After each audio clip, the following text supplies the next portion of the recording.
All right, just to follow on from the previous store setup video, I'm going to quickly show you how to carry on creating or setting your store live after you have run your store setup on any existing images, or perhaps just made an image and created a new product in Pixerr Studio.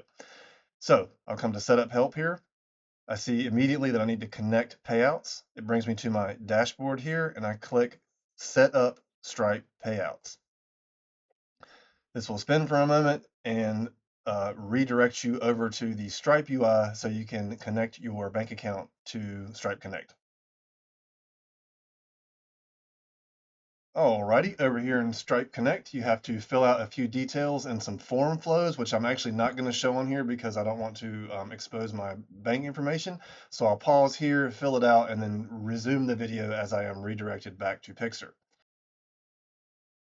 Okay, part of this flow is this screen where you have to select your industry. I usually just put other digital goods, and the website can be pixerr.com.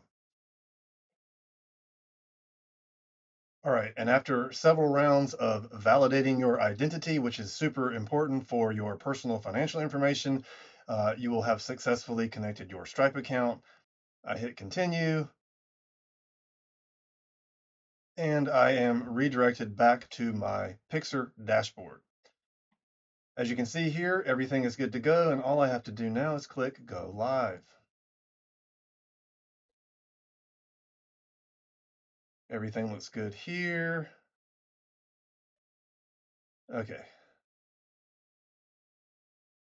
All right, and then mark setup complete. It will save it away. Go live.